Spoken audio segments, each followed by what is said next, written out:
혼내는 시어머니보다 말리는 시누이가 더 밉다는 말이 있죠. 그런 말을 보면 새언니와 시누이, 그러니까 며느리와 딸 사이인 친해질래야 친해질 수가 없다는 걸 역사가 증명하고 있는 것 같기도 하네요. 자기도 시집가고 나면 누군가의 며느리가 될 사람이면서 왜 시누이들은 며느리로 들어온 새언니들을 못 잡아먹어서 안달인 걸까요? 해당 사항 없음이라고 생각했던 이 기가 막힌 일이 저한테도 일어났어요. 어디에 대놓고 비교해도 절대 모자라거나 떨어지지 않을 정도로 완전히 또라이 같은 시누이, 식구로 만나게 됐거든요.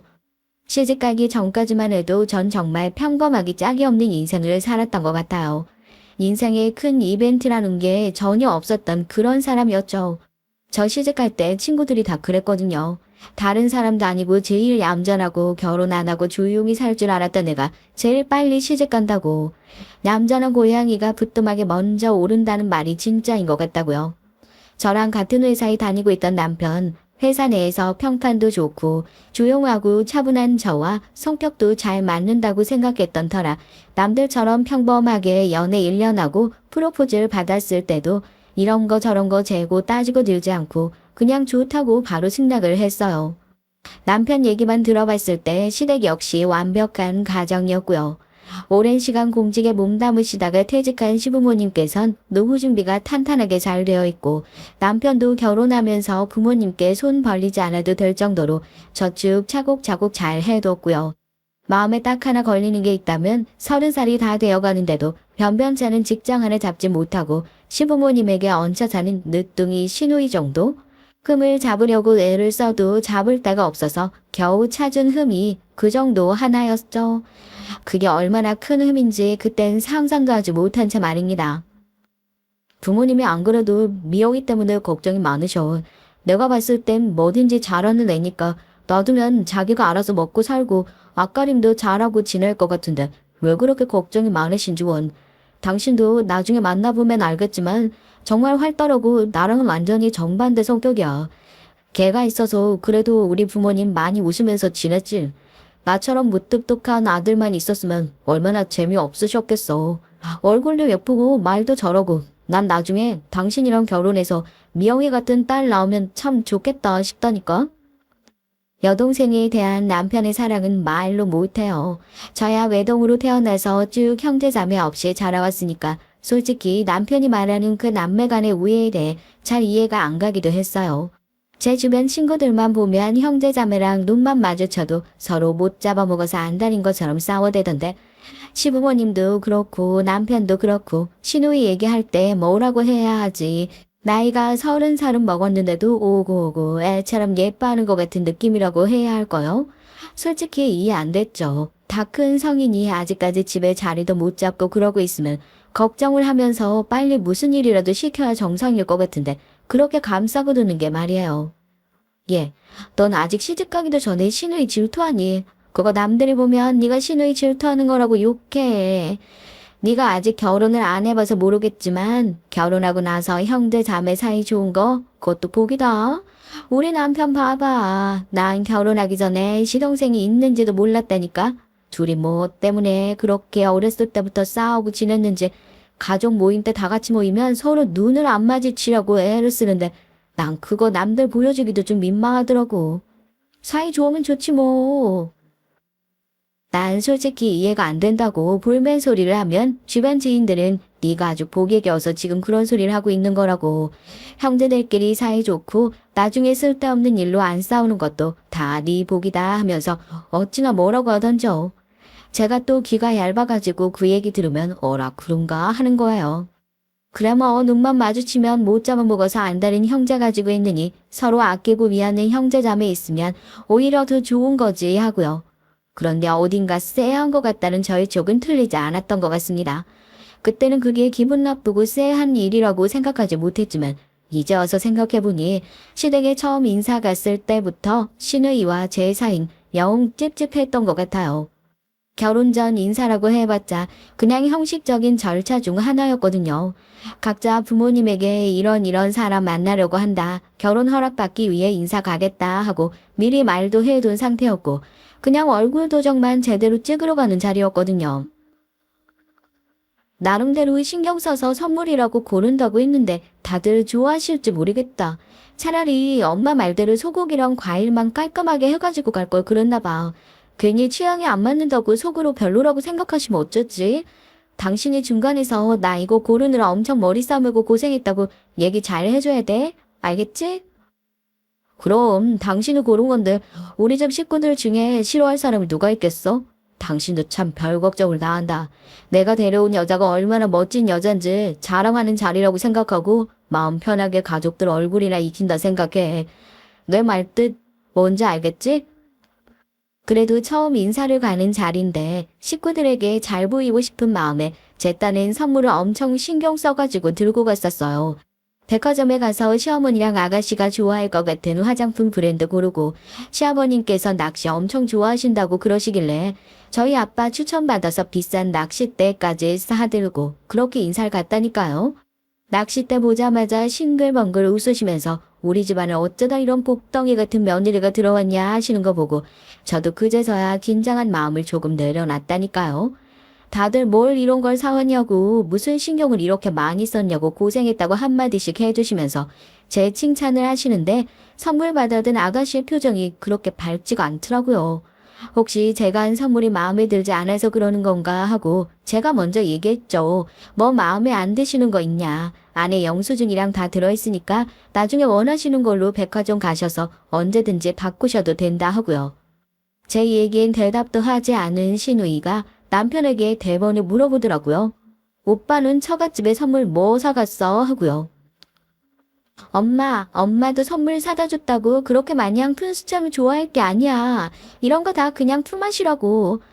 아마 오빠가 처갓집에 배는 더 비싼 선물 가져다 줬을걸? 언니, 너무 서운하게 생각하지 마시고 이런 거 영수증 다 받아놨다가 나중에 어디가 더 했네 덜 했네 말 안 나오게 그렇게 하셔야 되는 거 아시죠? 언니는 외동이라면서요. 제 선물까지 챙기려면 손해보는 느낌 들겠어요. 손해라니. 그런 생각 한 번도 해본 적 없어요. 이제 한 식구 될 사이인데 뭐 어디가 손해고 어디가 이득이네. 그런 수지타산 따져봤자 뭐 하겠어요. 선물이 마음에 안 드는 건 아니죠? 혹시라도 선물이 마음에 안 들어서 마음 상한 거면 안 그러셨으면 좋겠다고요.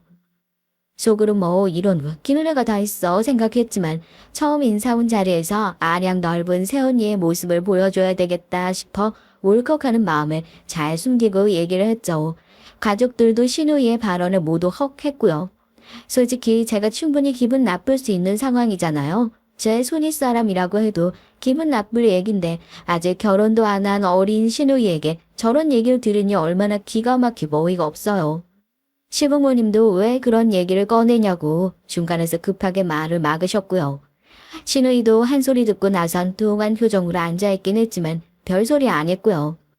신우이가 한 소리 한 것만 제외하면 모든 것이 완벽했으니라. 시부모님도 듣던 대로 차분하시고 누구 하나 저희 결혼에 대해서 토다는 사람도 없었고요. 진짜 딱 하나 신우이 때문에 이 결혼에 대해서 고민을 하게 됐으니까요. 그것도 얼마나 웃기는 일이에요. 찬바람 쌩쌩 부는 신우이 눈치 보다가 인사 마치고 그럼 나중에 상견례 때 뵙겠다 얘기하고 주차장에 내려가는데 어머님 집에서 차 드실 때 다거라도 곁들이시라고 사왔던 쿠키 세트를 차에 두고 내렸더라고요. 당신 차 빼고 있어. 내가 얼른 올라가서 이것만 전해드리고 올게. 그래도 이왕 왔는데 가지고 온 건 드려야지. 차 돌려가지고 반대쪽으로 빼놓고 있어. 내가 갈 테니까. 주차장에서 차를 빼는 것이 워낙 복잡해가지고 이미 차는 뺐는데 이걸 다시 주차를 해놓고 같이 올라가기가 영 애매해서 주수석에 타고 있던 제가 그러면 내가 올라갔다 올 테니 당신이 차 빼고 기다리고 있어라 하고 쇼핑백을 들고 얼른 내렸죠. 평소에도 식사하시고 나서 간식 챙겨 드시는 걸 좋아하신다는 어머님을 위해서 특별히 따로 준비한 선물이기도 했고요. 실행 문 앞에 도착해 초인종을 누르려고 하는데 신우이가 얼마나 히스테리를 부리고 있는지 문 밖으로 얘기하는 소리가 다 새어나왔어요. 일부러 엿들으려고 했던 건 아닌데 문 안에서 제 얘기가 들리는 것 같아 초인종을 누르려던 손을 머쓱하게 내려놨죠. 아니 엄마 아빠 정말 이 결혼 허락해줄 거야. 어떻게 봐도 오빠가 훨씬 더 아깝잖아. 아까 그 여자 눈빛 못 봤어? 지금도 그렇게 사람 무시하는 눈으로 쳐다보는데 나중에 결혼하고 나면 날 얼마나 개무시하겠냐고. 아빠도 아까 얘기하는 거 들었잖아. 은근슬쩍 자기는 이 부서에서 일한다 명함 나눠주면서 사람 기죽이고 식구를 가려가면서 잘 들여야 집에 시끄러운 일 안 생기는 거라고 했어. 그 사람이 며느리로 들어오면 진짜 우리 집 풍비박산 난다니까. 오빠 벌써 아주 그 여자한테 홀려가지고 정신을 못 차리고 있더만. 신우이가 절 탐탁지 않게 생각하는 건 알고 있었지만 아무리 그래도 처음 얼굴 본 사람 자기가 알아봤자 얼마나 잘한다고 저런 막말을 하냐 이거예요. 비싼 선물은 괜히 해줬나 싶고 문 박차고 들어가서 줬던 것도 도로 뺏어오고 싶은 마음이 굴뚝 같았는데 저런 미친 인간이랑 상대해봤자 나만 손해지 싶어 쇼핑백을 들고 그대로 내려왔어요. 선물 전해드리고 오겠다는 사람이 쇼핑백 그대로 들고 내려와서 잔뜩 화난 얼굴이니까 남편도 놀라가지고 무슨 일이냐고 묻더라고요. 위에 올라가서 신우이가 했던 얘기 토시 하나 틀리지 않게 그대로 전달해줬습니다. 남편도 기겁을 하죠. 그 말이 사실이냐고. 신우이가 당신을 미워할 이유가 하나도 없는데 갑자기 왜 그런 소리를 하냐고요. 저도 거기서 발끈해서 그럼 내가 지금 내 귀로 듣고 온 사실인데 뭐 거짓말이라도 할까 그러냐. 당신 여동생 이상한 걸 왜 지금 은근슬쩍 내 탓을 하고 앉았냐. 버럭 화를 냈어요. 남편이랑 사귀는 동안에도 서로 싸운 적 한 번 없었고 결혼 준비하면서도 말다툼조차 해본 적이 없었는데 자기가 처음 싸우게 된 이유가 다름 아닌 이 신우이 때문이라는 것이 어이가 없고 기가 막히더라고요. 남편은 그 와중에도 정말 끝까지 여동생 편을 들었습니다. 미영이 걔가 원래 악감정을 가지고 당신한테 그렇게 얘기한 건 아닐 거야. 워낙 어렸을 때부터 내가 아빠처럼 걔를 돌봐주고 하다 보니까 오빠 장가 간다는 얘기에 서운하고 울컥해가지고 땡깡 부린 것 같은데 당신도 걔가 했던 얘기 너무 마음에 담아두지 마. 우리 부모님 당연 당신 그렇게 생각할 일도 없고 물론 미영이가 100번 1000번 잘못한 건 나도 알고 있지. 말 함부로 한 건 내가 확실하게 뭐라고 할 테니까 너무 마음 쓰지 말고, 응? 물론 거기서 남편이 자기 동생 감싸가 도는 게 엄청 열이 받긴 했어도 또 생각해보면 자기 가족 대놓고 욕하는 놈보단 낫다 싶기도 하고 자기가 대신 이렇게 사과한다고 다시는 그런 소리 못하게 입단속 잘 시키겠다 찰떡같이 약속을 하길래 저도 거기서 남편을 더 물고 뜯진 않았어요. 대신 친구들 만나 신우이 욕 한 바가지 하는 것으로 얇아진 속을 좀 달랬죠. 야 그래도 뭐 어쩌겠어. 신우이가 신우이 짓 한 거지 뭐. 애초에 신우이랑 친하게 지낼 생각을 한 네가 바보 같은 거니까. 나 우리 신우랑 1년 안에 얼굴 한 번도 제대로 안 보고 살아. 나 운전해도 지 시댁 가느라 바쁘지. 친정 와가지고 설거지 한 번을 도와준 적이 없다니까. 아무리 눈에 까신 신우도 결국에 결혼하고 나면 남의 식구 되는 거고 그 집에 끝까지 남아있는 건 너니까 그거 가지고 뭐 결혼 없고 그런 생각 하지도 말어.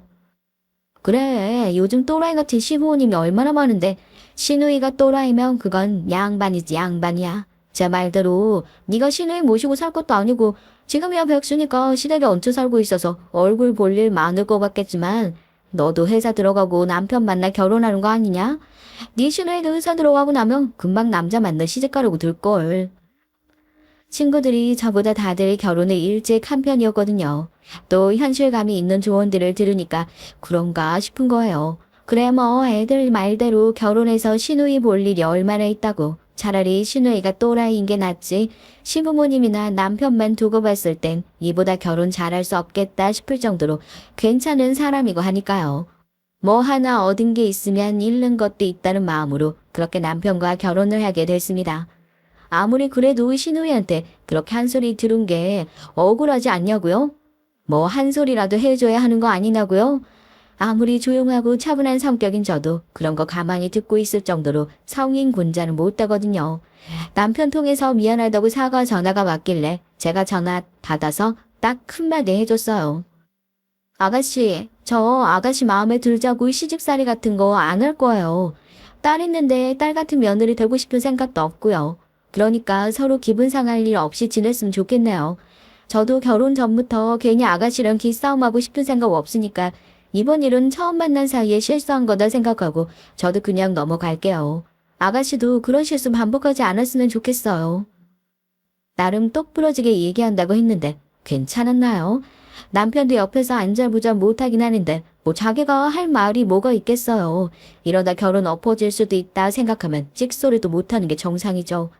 제가 그렇게 따져 묻는 얘기에 수화기 너머로 말 한마디 제대로 하지 못하고 기어 들어가는 목소리로 네 알겠어요 언니 하던 신우이. 철없는 인간 따끔하게 혼내서 그래도 사람 만들었다 생각하고 있었는데 전혀 아니었던 거죠.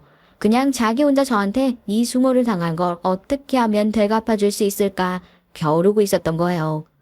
결혼식 할 때까진 잠잠했던 신우이. 혼인신고서에 잉크 마르자마자 완전히 돌변했습니다. 얼마나 영악하고 여우시같이 행동하는지 상상만 해도 울컥 스트레스 받는다니깐요. 있지도 않은 말을 지어내서 시댁과 제 사이가 소원해질 뻔한 게 한두 번이 아니에요. 아가씨 있잖아. 지금 취업 준비하고 있는 건 맞아? 물론 좋은 직장에 들어가는 게 제일 좋긴 하겠지만 그래도 이제 나이가 있는데 자기 밥벌이 할 정도는 할 수 있어야 되는 거 아닌가 싶어서. 친구네 회사서 사람 구하고 있는데 일이 그렇게 어려운 것도 아니고 9시부터 6시까지 내내 근무하는 것도 아니라 오후에 한 3시간 정도만 잠깐 나와 있는 거라 그렇게 어렵지도 않대. 나한테 먼저 연락 와서 주변에 소개시켜줄 만한 괜찮은 사람 있으면 얘기하라고 하길래 아가씨가 딱 생각나서 그 정도면 뭐 지금 하고 있는 공부도 방해 안 되고 괜찮지 않을까? 결혼한 지 얼마 안 돼서 친구한테 연락이 왔어요. 뭐 일도 그렇게 어렵지 않고 솔직히 출퇴근만 잘 찍으면 용돈 정도는 벌어갈 수 있는 자리인데 주변에 소개시켜줄 만한 사람 있냐 하고요. 그래도 또 시집 와서 내 식구 됐다고 아가씨 얼굴이 제일 먼저 생각나더라고요. 남편한테 얘기를 했더니 남편도 너무 잘 됐다고 동생한텐 자기가 얘기할 테니까 혹시 면접 날짜 좀 잡아줄 수 있냐 부탁을 하더군요. 알겠다고 친구한테 바로 연락해서 저도 면접 날짜 잡아줬죠. 그렇게 신우이가 회사에 면접을 보러 다녀왔어요.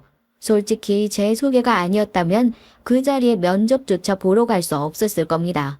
일을 하다가 중간에 금방금방 때려치워가지고 지금은 공부한다고 시댁에 들어앉아 있는 상황이었으니까 이력서에 경력사항이 지저분한 건 물론이고요. 자기소개서 같은 것도 제대로 써봤을 리가 없고요. 저도 이런 사람을 소개시켜주는 것이 미안하기도 했지만 우리 신우인이 잘 좀 봐달라고 친구한테 연락까지 해줬었죠. 그런데 신우이가 면접 보러 가기로 했던 당일에 퇴근하고 나오니 친구랑 신우이에게 나란히 부재중 전화가 찍혀 있더라고요. 뭔가 일이 있었구나 싶어서 신우이한테 전화하기 전에 친구한테 먼저 전화를 걸었죠. 친구 얘기를 듣고 나니까 정말 황당해서요.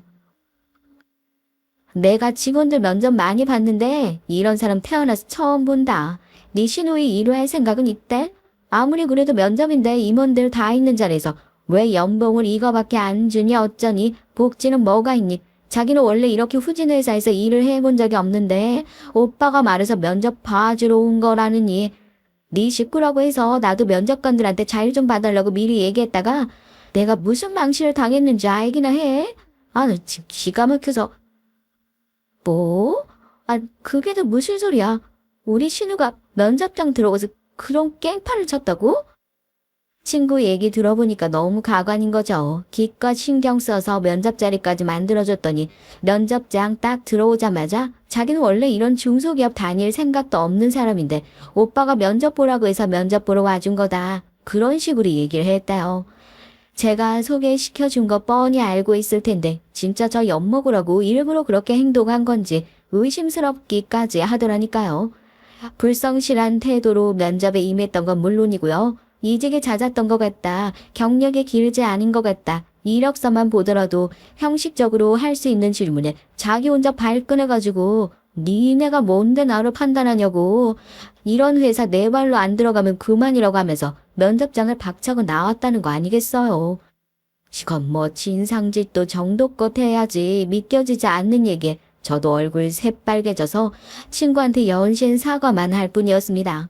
신경 써서 만들어준 자리인데 이렇게 망쳐버려서 미안하다고. 다시는 그 회사에 신우이 소개시킬 일 없을 거라고. 괜히 제 친구 얼굴에까지 먹칠을 한 심부가 뭔지 궁금해지더라니까요. 제가 친구랑 통화를 하고 있는 사이에도 신우이한테 부재중 전화가 와 있었다는 문자를 보고 전화 끊자마자 신우이한테 전화 걸었죠. 전화 받자마자 제가 화낼 준비를 하고 있었는데 화낼 틈도 안 주던데요. 자기가 먼저 소리 빽 지르면서 지금 자기 무시하는 거냐고. 어떻게 그런 데를 소개시켜줄 수 있냐. 버럭버럭 화를 내더라고요. 언니, 일부러 사람이 엿대라고 그런 자리 소개시켜줬던 거죠?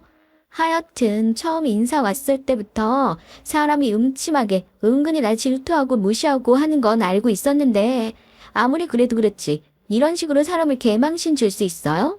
내가 왜 거기 앉아가지고 별 볼 일 없는 사람들한테 평가를 받고 있어야 하는 거냐고요.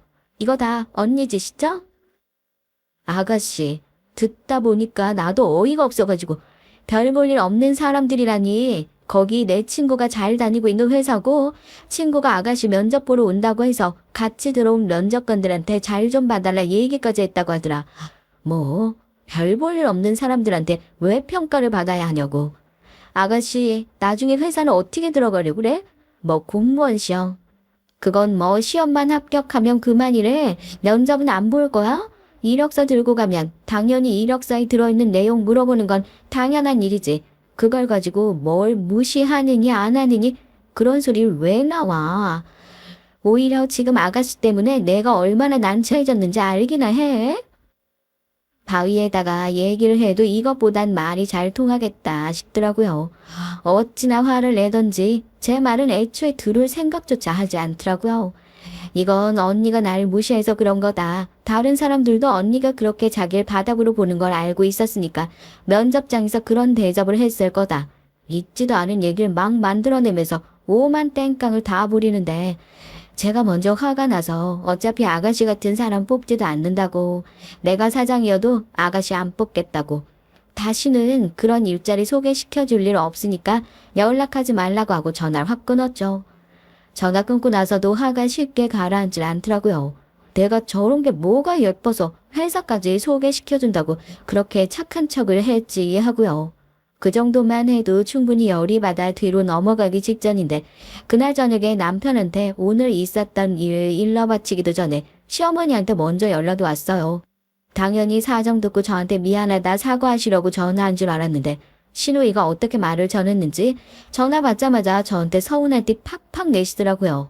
제가 오늘 무슨 수모를 겪었는지도 생판 모르시는 눈치고 그저 딸이 해준 얘기만 듣고 저한테 이러시는 거죠.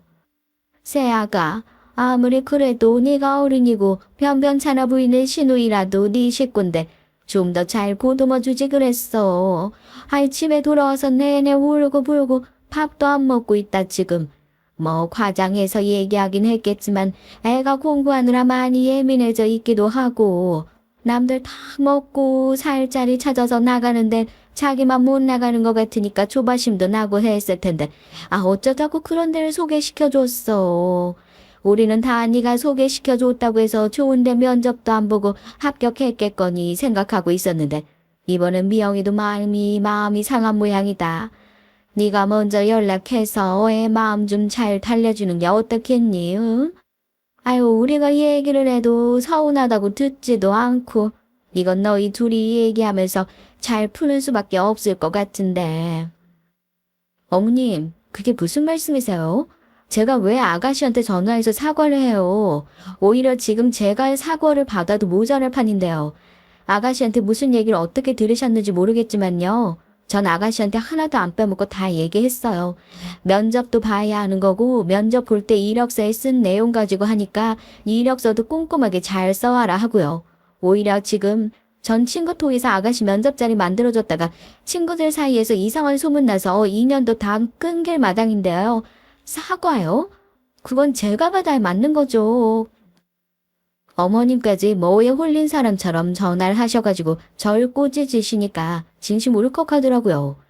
대체 또 옆에서 뭐라고 살살거리면서 얘기를 했길래 저러시나 싶고 저만 억울하게 당할 수 있을 수만은 없잖아요. 어머님한테 오늘 면접장에서 아가씨가 이런 태도를 임했다. 지금 제가 미치고 팔짝 뛸 노릇이다 얘기를 하니까 그제서야 어머님도 깜짝 놀라시면서 그런 줄은 전혀 모르고 있었다고 미안하다고 사과를 하시더라고요. 네 얼굴에 이게 무슨 먹칠이냐고 미안해서 어떡하냐고. 여기서 그냥 제가 호구같이 입 꼭 다물고 신우이한테 사과라도 했어봐요. 그 성격에 아주 더 기고만장해져서 저도 자기 멋대로 주무르려고 그렇게 들었을걸요. 엎드려 절 받기긴 하지만 시어머니한테라도 그렇게 딱 잘라서 못 박아주는 게 속이 시원하더라고요. 어머님, 아가씨가 왜 그러는지 몰라도 전 정말 아가씨 생각해서 일도 알아봐드리고 한 건데 너무 일방적으로 절 싫어하시고 미워하시는 것 같아서 저도 스트레스 받아요. 아무리 제가 윗사람이고 마음 넓게 써도 저도 사람이잖아요. 있지도 않은 일 만들어서 저 욕먹이는 사람을 어떻게 가족이랍시고 마냥 끌어안고 지낼 수 있겠어요? 저도 사람이에요. 아이고, 이번 미안해서 정말 어떻게 하니? 애가 이 나이 먹고도 우리가 너무 오냐오냐 끌어안고 살아서 그런지 여직 철이 안 들어가지고 아유 괜히 너한테 미안한 소리만 했구나. 여튼 이번 일은 어떻게 된 건지 확실히 알았고 내가 나서서 한 소리 하마. 응? 마음 풀어라. 전에 이 시어머니든 남편이든 나서서 한마디 해주신다는 얘기가 참 든든했는데요. 이제 이 가족이 실체를 알고 나니까 그것도 전혀 달가운 소리가 아니더라고요. 귀하게 얻은 늦둥이 막내딸한테 누구 하나 제대로 화를 내는 사람이 없었고 그 덕에 아가씨의 그 아나무인 태도가 점점 더 심해진다는 걸 시집 오고 나서 알게 됐으니까요. 속으로 어머님이 그렇게 말씀하셔서 아가씨가 진작에 그 말을 들어먹을 사람이었으면 애초에 저한테 이러지도 않았네요 하는 소리를 하고 싶은 게 굴뚝 같았지만 겉으론 네네 알겠습니다 하고 그냥 전화를 끊었죠. 그래도 이번엔 뭐가 좀 다르긴 달랐나 봐요. 그 얘기가 아버님 귀에도 들어가고 아버님이 진짜로 크게 화가 나셨던 거죠. 저한테 대놓고 말씀은 하신 적이 없었지만 아무리 눈에 넣어도 안 아픈 늦둥이 막내딸이라고 하더라도 이제 30살 다 먹어가는 나이에 자기 밥벌이도 못하고 집에만 있는 것이 내심 걱정되고 못마땅하셨던 모양이니라. 그래서 제가 일자리를 소개시켰을 때도 이렇게 사회생활도 경험해 보라고 하는 거고 등을 떠미셨던 것이 아버님이셨고요. 면접을 망치고 온 것도 모자라서 어머님이랑 통화한 걸 전해 들으셨는지 시누이가 자기 복을 제 발로 걷어찼다 생각이 드니 엄청나게 화가 나셨던 모양이에요. 저희 부부를 시댁으로 부르시고 시누이까지 불러 모아서 크게 화를 내시더라고요. 너는 네 새언니한테 고마워하지는 못할 망정 이게 무슨 망신이야? 언제까지 엄마 아빠가 네 뒷바라지 해주면서 살아야 돼? 우리도 이제 늙고 좀 쉬자 하는 마음으로 은퇴했더니 아무리 늦둥이고 철이 없어도 그렇지 면접장에서 그 난리를 치고 나와. 그리고 새언니 핑계를 대. 또 이거 진짜 네 오빠한테 미안해야 하는 거야. 알고는 있어? 너 때문에 니네 새언니가 오빠랑 더 이상 못 살겠다 갈라선다. 이런 소리라도 하면 너 어떻게 책임질래? 응? 아 아빠 그게 아니라 왜 아빠 새언니 편만 들어? 애초에 그냥 꽂아주겠다고 얘기했으면 면접이니 뭐니 그런 불필요한 절차 없이 조용히 꽂아줬으면 이런 일도 없잖아. 아빠가 몰라서 그러는 거야. 새언니가 진짜 나 망신 주고 싶어서 만든 자리였다니까. 이게 끝까지 정신을 못 차리고 너 이제부터 용돈이고 뭐고 아무것도 없을 줄 알아. 알겠어. 진심으로 반성하고 네 새언니한테 사과하고 집 앞에 편의점에 아르바이트라도 나가기 전엔 너 사는데 땡잔 한 푼 지원 안 해줄 거니까 그런 줄 알고 있으라고. 멀뚱멀뚱 뭐하고 앉아있어? 얼른 들어서 알바 자리라도 찾아보지 않고. 아우 솔직히 거기까지만 해도 너무 쌤통이고 꼬서 죽는 줄 알았죠. 늦둥이 시누이 끔찍하게 아끼는 시댁 식구들이 이렇게까지 대놓고 제 편을 들어줄 줄 몰랐거든요. 시누이인 끝까지 자기 잘못 반성 못하고 곁눈질로 저를 흘겨보고는 달 쿵쿵 구르면서 제 방문 팻 닫고 들어가 버리더라고요. 시부모님은 그 모습 보시면서 혀를 끌끌 차시고 시누이 방에 들어간 거 확인하자마자 저한테 철없는 딸 때문에 괜히 저만 마음고생 시킨 것 같아 미안하다고 사과까지 하셨습니다. 우리가 늦둥이라고 너무 오냐오냐 하면서 키우니까 클 때까진 몰랐는데 자기밖에 모르는 이기적인 애가 된 것 같아서 새아가 너한테 뭐라고 미안하다고 해야 될지 모르겠구나. 다시는 이런 일 없도록 내가 이번에 제대로 혼을 낼 테니까 마음 상한 거 있으면 우리 봐서라도 좀 풀어줬으면 좋겠구나. 응? 그러기 이게 무슨 난리니? 네가 신경 써서 일자리까지 알아봐줬는데 괜히 네 얼굴에 먹칠한 것 같아서 우리가 아주 너 볼 면목이 없다. 그렇게까지 사과하시는데 뭐라고 그래요. 계속 동하니 기분 상해 있을 수도 없잖아요. 제가 시부모님에게 감정 상한 것도 아니고요. 저 정말 좋은 의도로 아가씨 생각해서 이것저것 알아보고 다녔던 거다. 그 부분은 정말 오해하지 않아 주셨으면 좋겠다 얘기하고 남편이랑 자리에서 일어났네요. 남편은 당분간 저한테 집안일 손도 대지 말아라. 쓰레기 버리는 거든 설거지든 청소든 다 자기가 알아서 하겠다고. 그렇게라도 당신 기분만 풀릴 수 있으면 뭐든 다 하겠다고 옆에서 아부를 하더라고요. 정작 사과받아야 할 사람한텐 제대로 된 사과를 받지도 못한 것 같은데 시댁 식구들이 옆에서 열심히 풀어준 덕에 제 화도 좀 누그러지게 됐고요. 그 뒤로 한동안 시댁 식구들이랑 일부러 좀 멀리 지냈던 것 같아요. 남편이랑 아이 계획도 있었는데 시누이 때문에 워낙 스트레스를 많이 받아서 그런지 애도 쉽게 들어서지 않는 것 같고 그냥 차라리 안 보는 게 속 편하겠다 싶어서 의도치 않게 시댁에 대한 발길이 좀 줄어들게 됐네요. 어쩌다 오며 가며 들릴 일이 있어도 맨날 집에 붙어있는 신우가 안 보이길래 어디 갔냐 모르니까 이제 정신 차리고 제대로 취업 준비를 하고 있는 것 같다고. 독서실에 하루 종일 짱 박혀서 근처에 있는 중소기업이니 어디니 열심히 이력서 넣어보고 면접 보고 다니고 있다고 하더라고요. 저 누구 그렇게 미워하고 사람 싫어하고 그런 못된 인간 아니에요. 신우이 면접 잡아줬던 것도 나이 먹고 주변 친구들이랑 비교하면 점점 더 자기 처지에 한탄하는 일밖에 생기지 않을 거고 정말로 제 동생 같은 마음에 이런 백수 생활에 몸이 익숙해지기 전에 남들 보기에 그렇게 좋지 않은 직장이라도 규칙적으로 출퇴근했으면 좋겠다. 이런 생각으로 소개시켜줬었던 거거든요.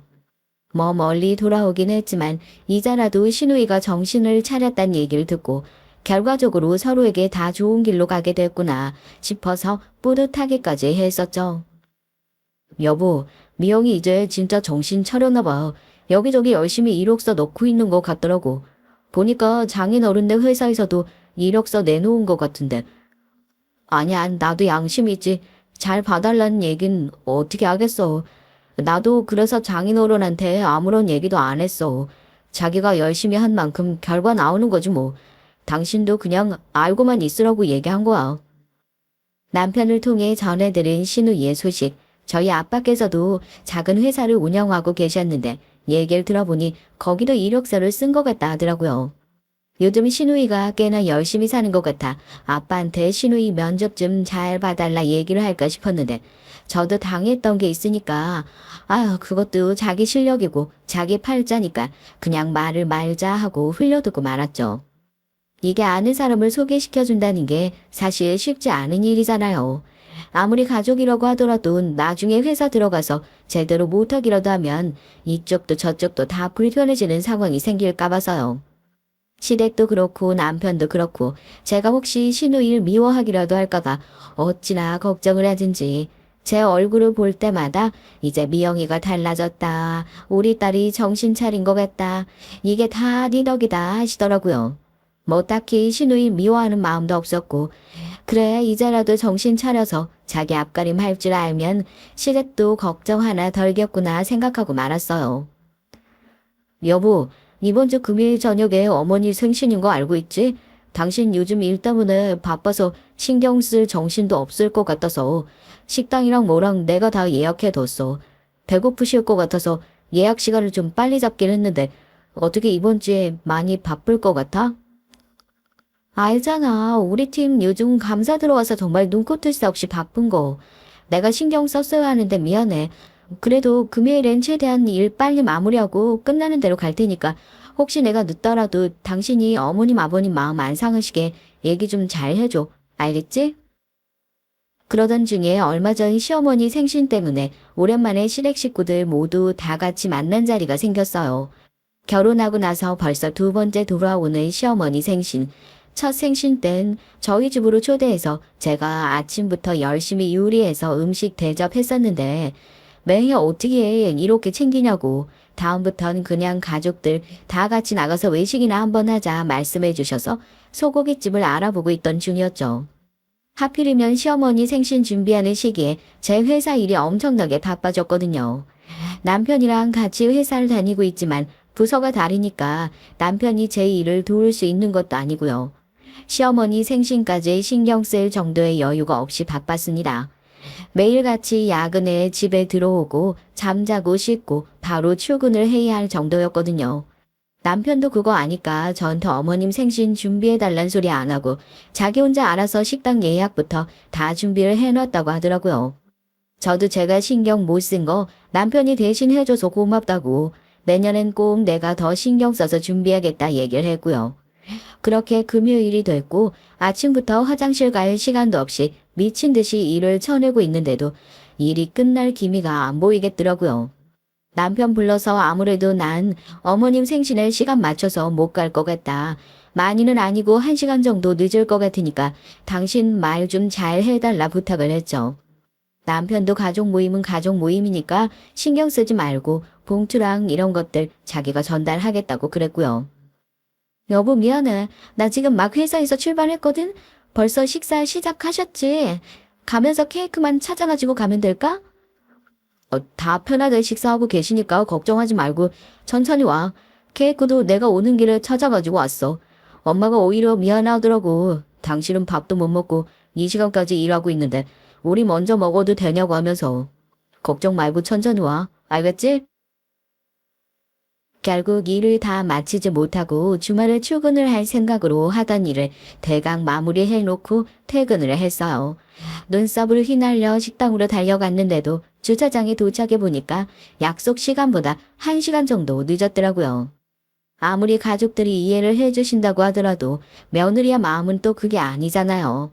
헐레벌떡 식당 안으로 들어가니까 시부모님이 반갑게 맞아주시고 시누이가 뚱한 표정으로 쳐다보더라고요. 어머님 죄송해요. 제가 많이 늦었죠. 최대한 빨리 일을 마무리하고 온다고 왔는데 괜히 저 기다리시느라 식사도 편하게 못하신 것 같아가지고. 아이고 얘, 넌 우리 사이에 무슨 그런 소리를 하니? 생일이 뭐 대수라고. 바쁘네 오라가라 하는 것도 미안한데 그냥 부담 갖지 말고 밥이나 편하게 먹고 가라. 응? 약속 시간에 늦긴 했지만 제가 일 때문에 요즘 매일같이 정신없이 회사 집만 왔다 갔다 하는 거 뻔히 알고 있는 시부모님께선 그런 소리 말라면서 손사래를 치셨지만 저희 시누이가 그걸 보고 또 가만히 있을 리 없죠. 본인 앞에 갈빗대가 산처럼 쌓여있는 게 뻔히 보이는데 새언니 기다리느라 밥도 제대로 못 먹었네 어쩌네 또 토덜거리기 시작하더라고요. 시부모님은 그런 시누이를 보면서 너는 왜 새언니 마음 불편하게 그런 소리를 하냐. 걱정하지 마라. 우리 밥 다 잘 먹고 했다. 얼른 더 시켜서 너 저녁 먹어야지 않겠냐. 다들 걱정해 주시고요. 뭐 얼마나 좋은 회사를 다닌다고? 그 회사 일은 새언니 혼자 다 해요? 아무리 그래도 며느리인데 시어머니 생신 모임에 늦는 건 좀 아니지 않나. 저 이번에 땡땡에서 서류 통과해서 최종 면접 보기로 했어요. 언니네 회사는 신입사원 초봉이 어떻게 돼요? 여긴 신입사원 초봉도 엄청 높고 회사 복지도 어지간한 대기업 저리가라라고 하더라고요. 주변에 준비하는 친구들 얘기 들어보니까 면접까지 올라가면 거의 다 된 거나 다름없다고 그러던데 언니도 지금까지 일만 하고 연봉 제대로 못 받은 거면 그 회사도 좀 알아보세요. 제가 먼저 합격해서 언니 자리를 알아봐 드려야 할라나. 왜?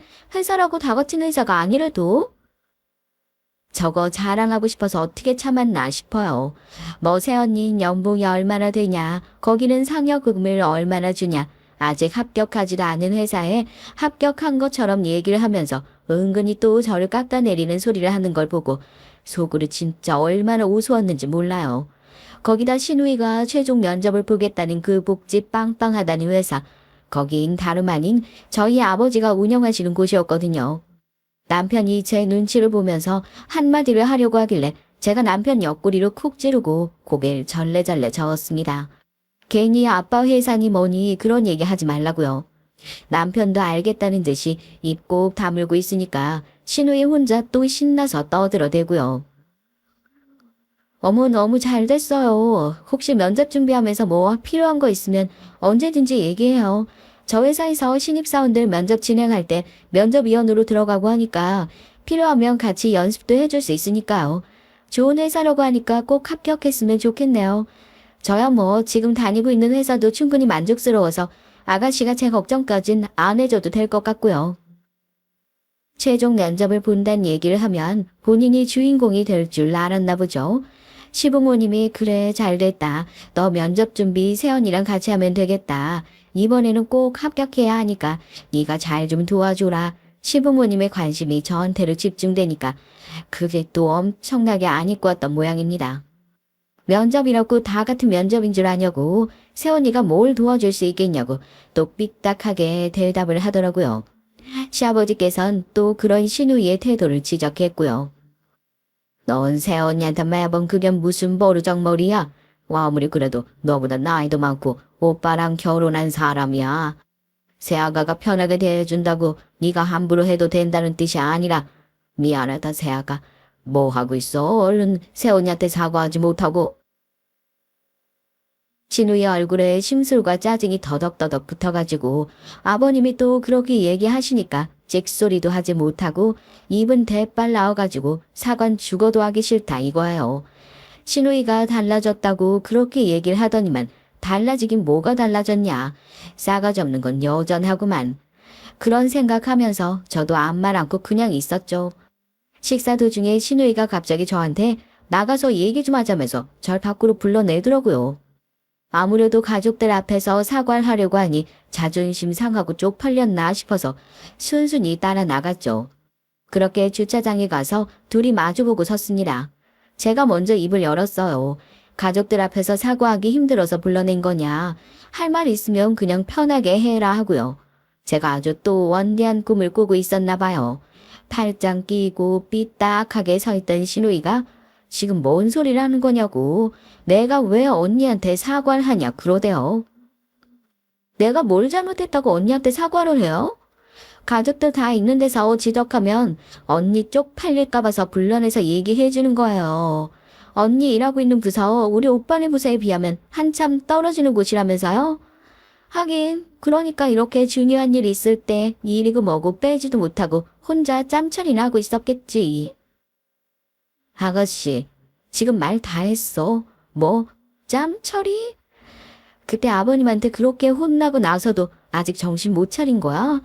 일하다 늦을 수도 있고 가족들도 다 괜찮다고 했는데 내가 왜 아가씨한테 이렇게 1대1로 혼나고 있어야 하는 거야? 가족들 앞에서도 못할 소리면 이렇게 불러내지도 마. 알겠어? 오냐오냐 하니까 진짜 끝도 없이? 할 말 없으면 나 먼저 들어갈게. 가긴 어딜 가. 지금 혼자서 일한다고 이렇게 나 무시하고 유세 떨고 일이고 뭐고 그거 다 빈 게 아니야. 나한테 이따위로 구는 거 우리 부모님이 아시면 가만히 있을 것 같아? 너 지금 우리 집안 무시해. 재산이 얼마나 열등감으로 똘똘 뭉쳐있는지 밖에 나와서 기분 나쁜 소리를 하는 건 물론이고 시어머니 생신에 괜히 아가씨랑 싸우면서 더 힘 빼기도 싫어서 할 말 없으면 나 먼저 들어가겠다 하고 휙 돌아서니까 제 손목을 콱 붙들고 안 놔주는 거 있죠. 잡힌 손목이 아파서 비명을 지르면서 지금 이게 뭐 하는 짓이냐고 이 손목 못 놓냐고 하니까 눈이 완전히 돌아가지고는 지금 나 무시하는 거 아니냐고 이거 우리 좀 무시하는 거 아니냐고 하면서 잡은 손목을 더 세게 붙들더라고요. 이거 당장 놓으라고 실갱이를 벌이다가 제가 미끄러지면서 바닥에 탁 하고 엎어졌어요. 벌떡 일어나려고 했는데 발목도 아프고 허리를 삔 건지 허리도 아프고 꼼짝을 못 하겠더라고요. 저희 둘이 나가서 한참을 안 들어오니까 무슨 일이 생겼나 하고 시부모님과 남편이 나왔다가 그 모습을 보게 된 거죠. 어머머, 아이가, 이게 다 무슨 일이야. 너 지금 미쳤어? 세아가, 너 괜찮니? 일어날 수 있겠어? 네가 깡패야? 세원이한테 지금 뭐 하는 짓이야? 내가 그 회사 합격만 해봐. 사람 무시하는 것도 유분수지. 네가 뭔데 날 무시하냐고. 네가 뭔데. 여보, 괜찮아? 진짜. 야, 너, 네 세원이가 그렇게 만만하게 보여. 세상에 그 순둥이 같던 남편이 시부모님 보는 앞에서 시누이 뺨을 시원하게 짝 하고 올려붙이고 시누이는 뺨을 붙들고 오빠가 어떻게 나한테 그럴 수 있냐 질질 짜기 시작했어요. 남편은 그런 시누이 거들떠보지도 않고 저를 부축해서 병원으로 가게 되었고 넘어지면서 발목도 삐끗하고 허리도 퉁퉁 부어서 전치 2주 진단을 받게 됐습니다. 솔직히 입원까지 할 정도는 아니었지만 시누이 그거 하는 짓이 괘씸해서 일부러 입원까지 했다니까요. 친정 부모님도 놀라서 이게 대체 무슨 일이냐고 병원으로 한달음에 달려오셨고 나 혼자 넘어진 거다 거짓말을 할래다 아실 건 아셔야겠다 싶어 부모님께 시누이와 있었던 일을 몽땅 말씀드렸습니다. 시가 차시죠. 자네 그렇게 안 봤는데 어떻게 동생 관리 하나 못해서 이 사단을 만들어? 내가 이 집 구석구를 그냥 갖다 엎어버릴까 보다. 아빠, 시누이 내가 제대로 뭐라고 해주고 싶어. 그래서 말인데 내 부탁 하나만 들어줄 수 있어? 남편 병실에서 내보내고 나서 부모님에게 은밀하게 부탁을 하나 드렸어요. 아빠도 너 좋을 대로 해라 하셨고 저 그렇게 병원에서 퇴원하는 날만 기다렸잖아요. 퇴원할 때도 콧배기도 비치지 않았던 시누이와 다시 만난 건 시누이의 면접장이었습니다. 회사만 들어가면 제 코를 납작하게 해주겠다고 하던 그 시누이가 그렇게 들어가고 싶던 회사, 저희 아빠 회사였잖아요. 면접관으로 같이 들어가게 해달라는 제 부탁을 아빤 당연히 들어주셨고요. 그렇게 퇴원하자마자 면접장에 제 얼굴을 다시 본 시누이, 문 열자마자 사색이 되던데요. 아니, 이게 어떻게 된 일? 언니가 왜 여기에? 네가 그렇게 들어가고 싶었던 그 회사, 우리 아빠 회사인 것도 모르고 있었니? 준비해온 거 있으면 어디 실컷 한번 해봐. 그래봤자 너처럼 인성 글러먹은 인간 뽑고 싶은 사람 이 자리에 아무도 없으니까. 면접 진행해요, 아빠. 김미영 씨, 이력서 보니까 그동안 제대로 된 일 하나도 못하고 아르바이트도 길게 못하고 잘리기를 반복한 것 같은데 이따위로 살았으면서 우리 회사는 합격할 거라고 지원한 거예요. 듣자 하니까 얼마 전에 폭행 사건까지 연루됐다는데 우리 회사가 만만합니까? 저랑 똑 닮은 얼굴의 아빠가 신우의 자존심 박박 긁어놓는 소리를 시작하고 얼굴이 새빨개진 신은 그 자리에 서서 입 한 번 뻥끗하지 못하고 그대로 면접장을 나가게 됐어요. 면접장에서 절뚝이면서 나온 절 붙들고 뒤늦게 자기가 잘못했다. 사돈댁이 이 회사 하시는지 정말 몰랐다. 언니가 얘기 좀 잘해주시면 안 되냐. 붙들고 사정하는 신우이 실컷 비웃어주면서 그 손 매몰차게 뿌리쳐버렸습니다. 미안한데 너처럼 한심한 인간 나 어디에다가도 소개시켜줄 생각 없어. 이제 업계에 소문 다 났을 텐데 어디 한번 아등바등 열심히 네 살 구멍 찾아봐. 나올지나 모르겠지만. 신우이는 뒤늦게 후회하며 울고불고 난리를 치더라고요. 어찌나 꼬쉽던지요. 소식 들은 시댁 식구들도 양심이 있어 저한테 잘 좀 봐달란 소리 한마디 못하고 그렇게 속 시원한 복수를 끝마쳤답니다. 매일같이 눈치 설설 보고 있는 신우이에게 연락이 오고 있지만 전 신우이 고거 그 썩어 빠진 정신머리 고쳐먹기 전까지 절대로 용서 안 해주려고요. 어떻게 해야 더 엿먹일 수 있을지 그 궁리만 하고 있다니까요. 저 잘하고 있는 거 맞죠? 요거 버르장머리 제대로 고쳐줄 수 있는 방법이 또 뭐가 있을지 좋은 아이디어 있으신 분들 저 좀 도와주세요. 안녕하세요. 전 30 초반의 여자입니다. 제가 이 유튜브 채널에 사연을 보게 된 계긴 제가 살면서 최근에 겪게 된 가장 힘든 얘기를 하려는 겁니다. 전 결혼까지 하려고 한 남자친구가 있었는데 어떤 이유로 그 남자와 파혼을 한 지 얼마 되지 않았어요. 아직도 그때의 일만 생각하면 화도 나고 황당하기도 하고 그렇습니다. 그럼 제 얘기 시작해 볼게요. 다들 끝까지 들어주시고 힘이 되는 공감 댓글 많이들 부탁드릴게요. 전 대학병원에서 간호사로 일하고 있습니다. 아버지와 어머니 그리고 남동생 모두 병원과 관계된 일을 하고 있고요. 부모님이 모두 의사시니 어렸을 때부터 제가 의사 간호사 일에 관심을 갖게 된 건 어쩌면 당연한 수순이었던 것 같아요. 제 아버지는 정말 엘리트 의사로 코스를 밟아오면서 승승장구하셨던 분이었습니다. 서울대 의대를 나오시고 흉부외과를 전공하신 분이세요.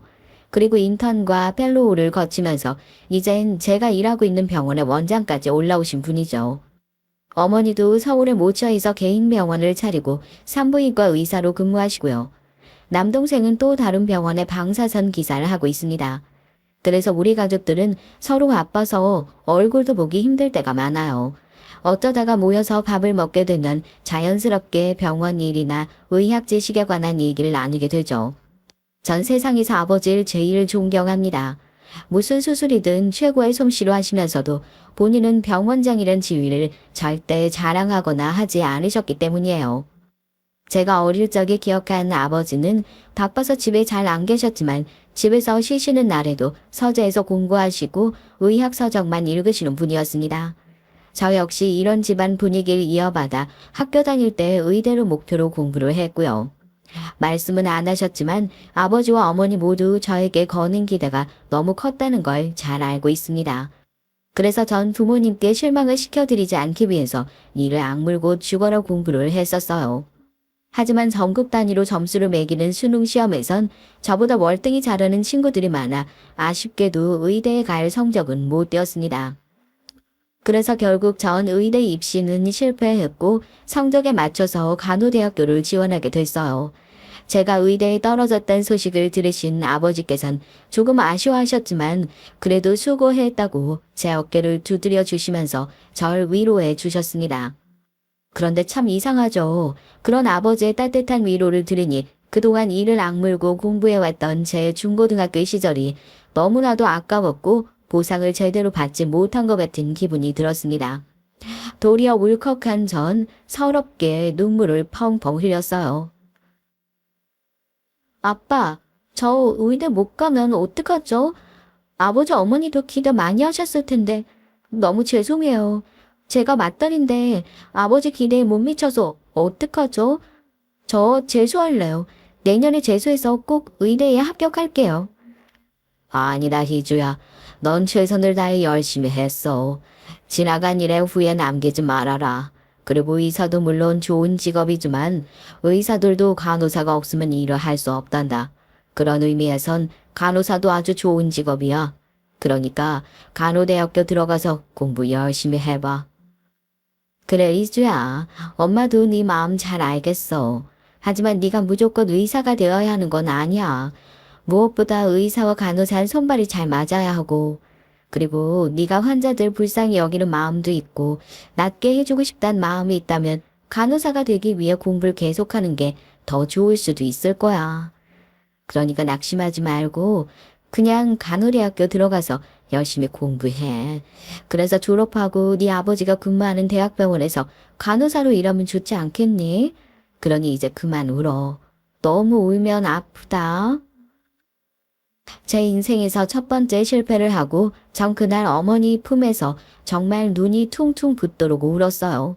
그리고 나서 제 안에 있던 의대에 대한 소망을 내려놓고 간호대학교에 합격을 하게 됐습니다. 의대도 어렵긴 마찬가지지만 간호대학도 공부하는 게 만만치 않았어요. 전 다행히 주사 바늘이 두렵다거나 피를 보면 힘들어지는 증상 같은 건 없었습니다. 그러나 뭣도 모르고 그저 성적에 맞춰서 간호대학교에 들어왔던 친구들은 하나 둘씩 그만뒀어요. 한 학기가 지나면 한두 명 없어지고 수술실 실습을 하다가 도저히 못 참고 그만두는 아이들도 있었습니다. 하지만 전 그 모든 것을 묵묵히 참아냈고 멋있는 간호사가 되어 아버지가 계신 대학병원에서 일하겠다는 단 한 가지 목표만을 붙잡고 달려갔어요. 그 결과 전 과에서 우수한 성적으로 졸업을 해서 당당히 아버지가 계시던 대학병원에 취직을 하게 됐습니다. 전 낙하산이란 소리가 듣기 싫어서 그 병원장님이 바로 우리 아버지란 말을 어디서도 하지 않았어요. 저의 면접을 받던 인사 담당자도 제가 처음 근무를 했던 응급실에서도 아무도 그 사실을 모르게 했습니다. 전 처음엔 응급실 간호사로 배속이 됐어요. 응급실은 정말 너무 눈꽃일 새 없이 바쁘게 돌아갔고 온갖 위험한 일들이 절 기다리고 있었죠.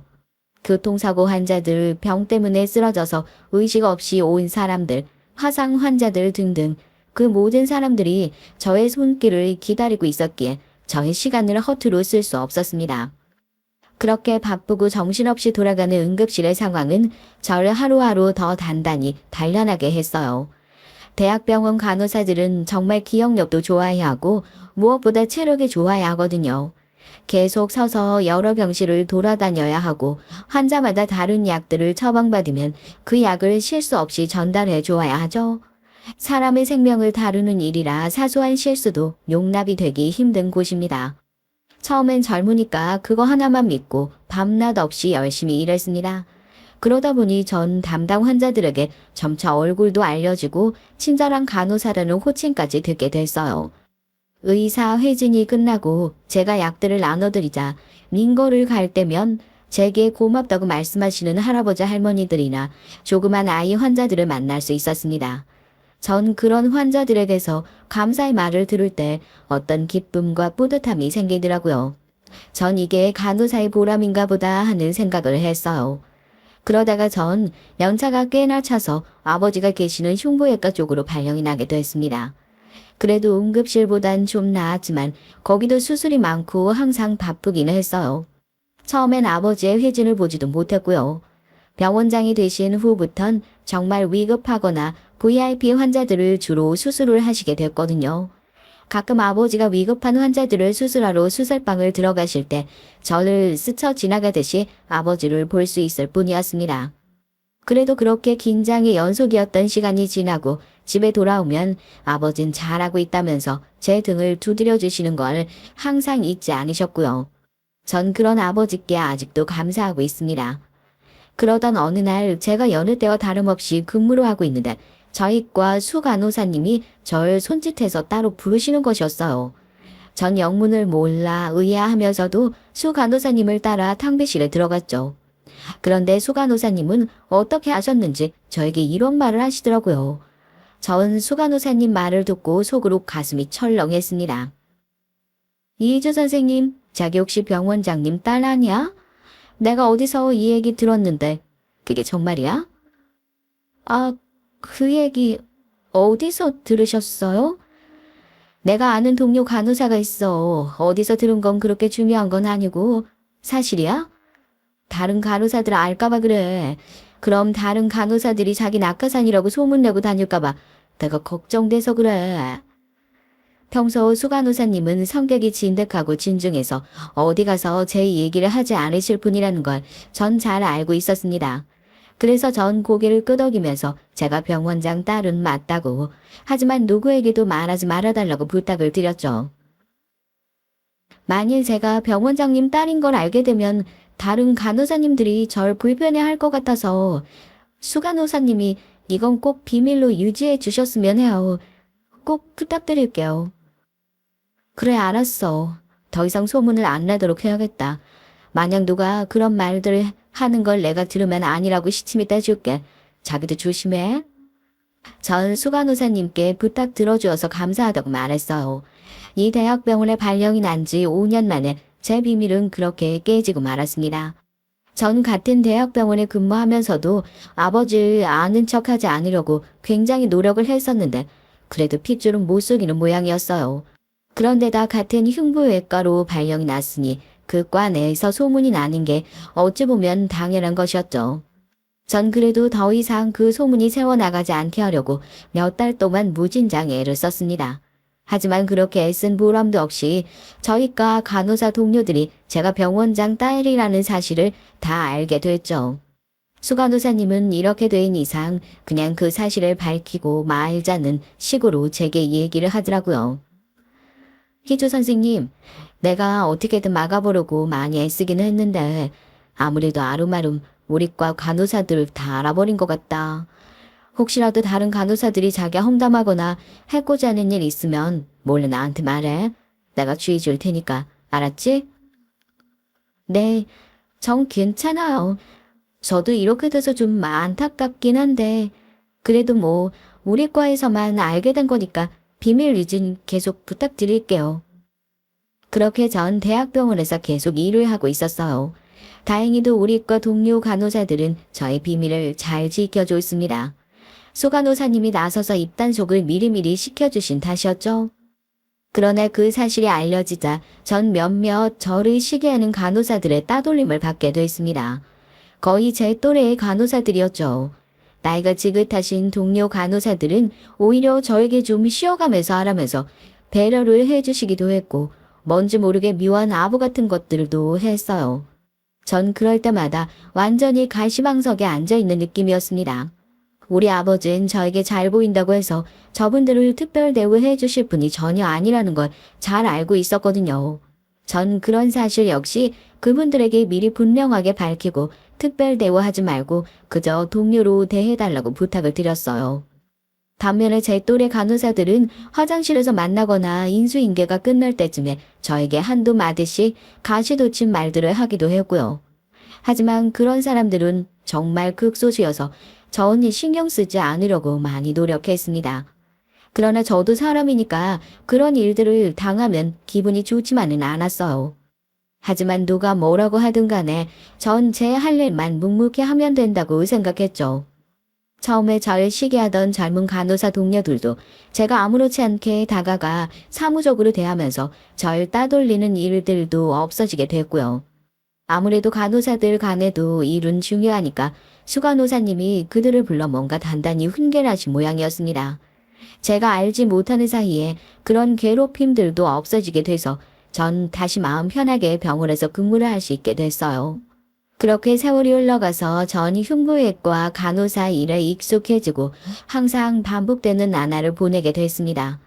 이 3교대로 돌아가는 근무 환경과 연차 쓰는 일은 아직도 좀 힘들고 체력적으로 지쳤지만 전 항상 웃음을 잃지 않는 간호사가 되자고 내 자신과 다짐을 했어요.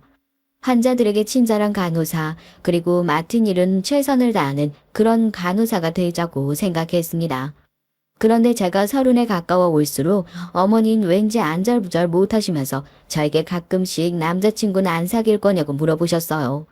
어머니가 그런 말씀을 꺼낼 때마다 전 고개를 흔들면서 조용히 반박을 하거나 관심이 없다고 말했죠. 예, 일하는 것도 다 좋고 한데 그래도 너도 결혼해서 가정을 이룰 때도 되지 않았어? 네가 사귀는 남자 없으면 엄마가 한번 알아봐 줄까? 안 그래도 엄마가 아는 지인이 참 좋은 의사 선생님을 아신다고 해서. 엄마, 저 아직 결혼하고 싶은 마음 하나도 없어. 저 한 몸 건사하기도 힘든데 결혼은 제가 어떻게 해요? 그리고 저 이제 겨우 28이에요. 결혼하기 좀 이른 것 같지 않으세요? 이르긴 엄마 친구 딸들은 너 나이 때쯤 결혼해서 벌써 애기 낳은 애들도 많아. 너무 늦기 전에 애기 가져야 너도 힘들지 않고 간호사 일도 안 그만둬도 되잖아. 나이 들면 노산이고 그럼 더 산모 몸에 무리 가는 거야. 엄마가 산부인과 의사잖아. 그렇게 모자랄 때 딱 거절하지 말고 한번 다시 생각해봐. 그냥 선 한번 보고 만나서 마음에 안 들면 거절해도 돼. 어머니는 이런 말씀을 하시면서 제가 딱 잘라 거절하지 못하도록 만드셨어요. 전 정말 내키지 않았지만 어머니가 권유한 그 남자와 선을 봐야만 했죠. 그 남자와 만나던 날 전 작정하고 선자리를 파토낼 생각으로 일부러 꾀재재한 차림으로 갔습니다. 트레이닝복에 쌩얼로 얼굴에 반은 큰 선글라스로 가리고 말이죠. 정말 누가 봐도 이 자리가 내키지가 않는다는 티가 팍팍 나게 하고 나갔어요. 그런 제 모습을 본 그 남잔 피식 웃더라고요. 이희주 씨, 아주 재밌는 분이네요. 네? 뭐가 말이죠? 제 마음에 안 들려고 작정하고 나오신 분 같아서요. 그렇게 억지로 선보라는 게 싫었습니까? 남자의 말에 전 눈을 크게 뜨고 놀랐죠. 어떻게 알았는지 그 사람은 제 차림 따윈 아랑곳하지 않고 시종일관 유쾌하게 웃으며 그 딱딱한 선자리를 금방 부드러운 분위기로 만들었어요. 그리고 제가 아침도 안 먹고 나가 뱃속에서 꼬르륵거린 소리를 내자 그 남자는 저에게 점심이나 먹자면서 그러더라고요. 희주씨가 지금 저를 어떻게 생각하는지는 모르겠지만 전 희주씨 다시 만나보고 싶네요. 오늘 제가 밥 살 테니까 가시죠. 그리고 그 밥이 정말 마음에 들면 저한테 기회를 줘보시는 건 어때요? 그거 재밌네요. 알겠어요. 그렇게 그날부터 저는 그 남자와 사귀게 됐습니다. 남자가 사준 밥은 맛있었고 밥 먹는 내내 웃음이 끊이질 않았거든요. 취향도 맞고 비슷한 직업에 종사하는 그 남자와 전 당연히 말도 잘 통했고요. 그날은 둘 다 수술 케이스나 환자 치료 케이스 같은 남들이 듣기엔 재미없는 얘기긴 했지만요. 그런데 그게 전혀 지루하지 않고 아주 좋았던 기억이 납니다. 저나 남자친구 모두 일에 열정적인 모습에 첫눈에 반했다고나 할까요? 나중에 지인에게서 맞선 결과를 들으신 어머닌 아주 잘 됐다면서 기뻐하셨어요. 어머님 부모 말씀 들어서 잘못되는 경우는 없다면서 둘이 잘해보라고 하셨고 전 그러겠다고 했고요. 그리고 어머닌 저보다 더 급하셨는지 빠른 시일 내에 상견례를 하자고 하시더라고요. 하지만 전 좀 더 그 사람과 사귀어 보겠다고 하고 정말 결혼해도 될 것 같으면 그때 말씀드리겠다고 급한 불을 껐습니다. 그 남잔 자기 말은 일에 빈틈없고 정확한 걸 좋아하는 사람이었어요. 그래서 저에게도 은연중에 했어? 해야지 같은 좀 강압적 말투를 쓰고 빈틈없는 행동을 좀 강요하기도 했죠.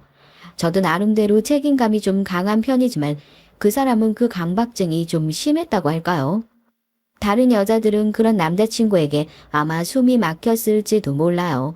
하지만 전 그 마음을 왠지 이해할 수 있었습니다. 생명을 다루는 엄격함, 그리고 한 채 오차도 없이 수술을 해내야 하는 의사의 덕목에 아주 딱 맞아떨어지는 그런 종류의 강박이었기 때문이에요. 저와 남자친구는 서로 다른 병원에서 근무를 했습니다. 전 강남에 있는 대학병원에서, 남자친구는 강북에 있는 개인 원장님의 병원에서 각각 따로 근무를 하고 있었죠. 그 사람 전공도 외과의였습니다. 그런 공통점들이 저와 그 사람을 더 빨리 가까워지게 만들었는지도 모르겠네요. 그런데 왠지 그 사람은 자기 집안 얘기는 하고 싶지 않았던 모양이에요.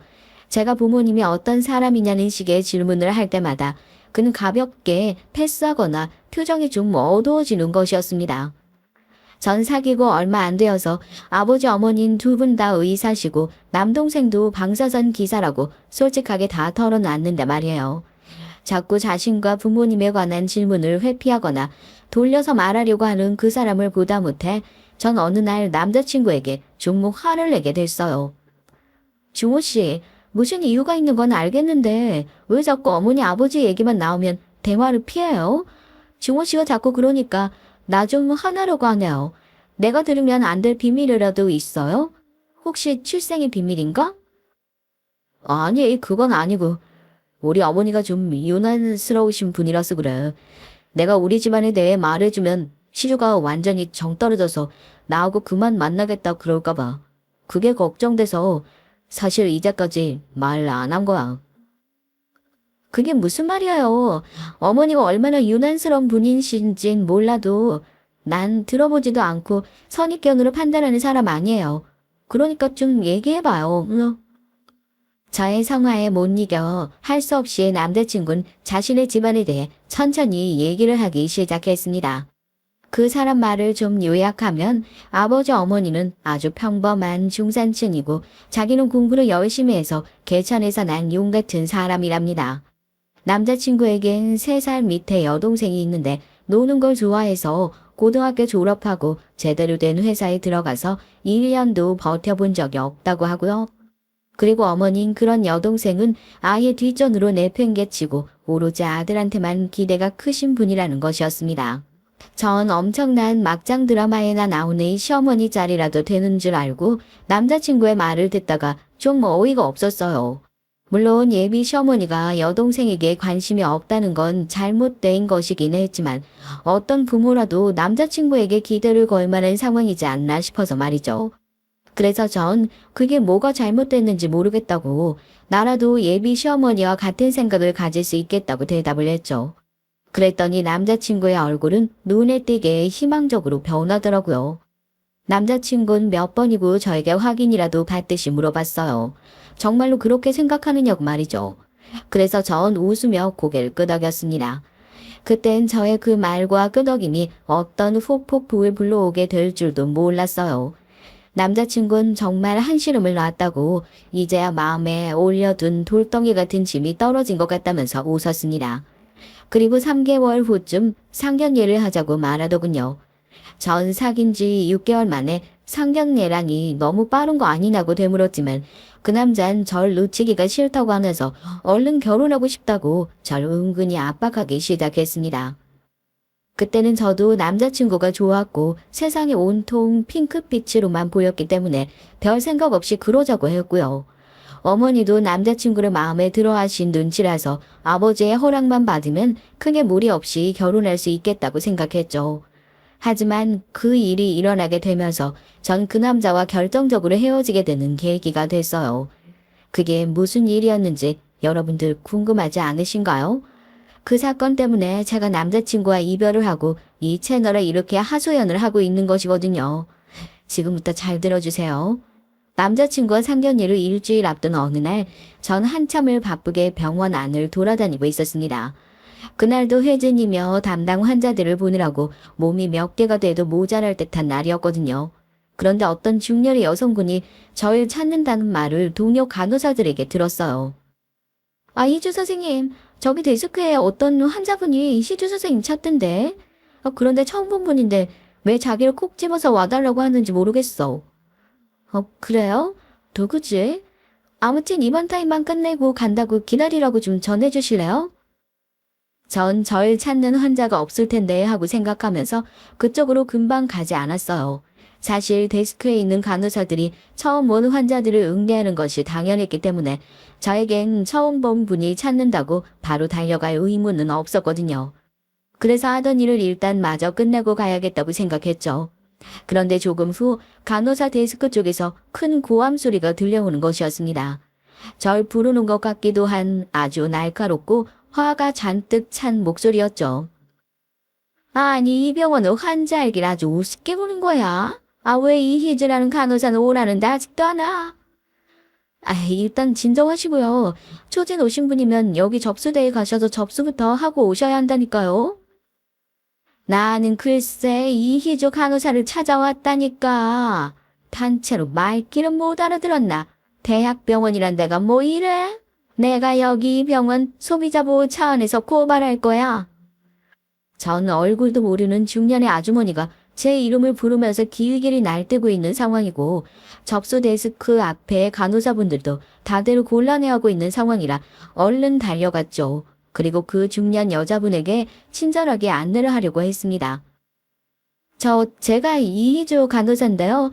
환자분 아파서 오신 거면 제대로 접수를 해주시고 기다리셔야 합니다. 절 찾으실 것이 아니고 진료 받으실 과목이랑 의사 선생님을 배정 받으셔야 돼요. 전 최대한 상냥하게 웃으면서 처음 보는 진상 환자에게 인내심을 잃지 않으려고 노력을 했죠. 하지만 그 중년 여성은 절 아래 위로 훑어보면서 무섭게 도끼 눈을 뜨는 것이었습니다. 전 속으로 많이 당황했죠. 알지도 못하는 사람이 왜 나한테 이렇게 적개심을 가지고 있는 거지 하는 생각이 들더라고요. 이 여자분이 혹시나 예전에 내가 잘못대했던 환자라서 나한테 불만을 토로하러 왔는지 아니면 그냥 시비 걸러 온 미친 싸움꾼인지 모르겠어서 혼란스럽고 조금 어이가 없었죠. 그래도 간호사인 서비스직이니 제가 기분 나쁘다고 표정에 금방 드러낼 수는 없잖아요. 그래서 전 그 여자분이 진정하기를 기다리며 팔을 잡고 인내심 있게 접수대 쪽으로 모셔가려고 했습니다. 하지만 그 아주머니는 갑자기 제게 잡힌 팔을 확 뿌리치더니 앙칼지게 소리를 질러대시는 것이었어요. 전 그 내용을 듣다가 너무나도 경악하고 말았습니다. 네가 이희조 간호사야? 야, 이년아, 네가 뭔데 우리 아들을 꼬셔? 아주 작정하고 꼬셨나 봐. 아주머니, 그게 무슨 말씀이세요? 저 아세요? 오냐, 이렇게 모른 척 나온다 이거지? 내가 속을 줄 알고 이 여우 같은 년이 우리 충호를 나한테서 뺏어가려고 어디 감히 간호사 따위가 우리 아들한테 꼬리를 쳐? 우리 아들은 의사야. 결혼도 급이 맞는 사람끼리 해야지. 난 의사 며느리 아니면 절대 결혼 허락 못한다. 그러니까 내 말 똑똑히 명심하고 얼른 우리 충호랑은 헤어져. 그 아주머니는 소리를 바락바락 지르면서 저에게 마구 삿대질을 했어요. 사실을 알고 봤더니 그 여자분은 바로 제 예비 시어머니, 즉 남자친구의 어머니셨습니다. 전 그 아주머니 입에서 남자친구의 이름이 나오자 너무나도 놀라고 당황했어요. 다른 간호사들도 제 예비 시어머니의 개념 없는 무대뽀 같은 행동을 보면서 손가락질을 하고 수근대기 시작했죠. 사정을 모르는 그들에겐 이게 정말 재밌는 구경거리가 아닐 수 없었습니다. 전 급하게 예비 시어머니의 어깨를 잡고 진정을 시키려고 했어요. 주호 씨 어머님이셨어요? 일단 진정하세요, 네? 다음 주면 상견례를 할 텐데 여기까지 일부러 오셨어요. 아, 이건 놔. 됐고. 너 같은 간호사 따위 며느리로 맞을 생각 요만큼도 한 적이 없어. 상견례? 아이고, 웃기는 소리 집어쳐. 나는 너한테 충고랑 헤어지라고 말하려고 여기 온 거다.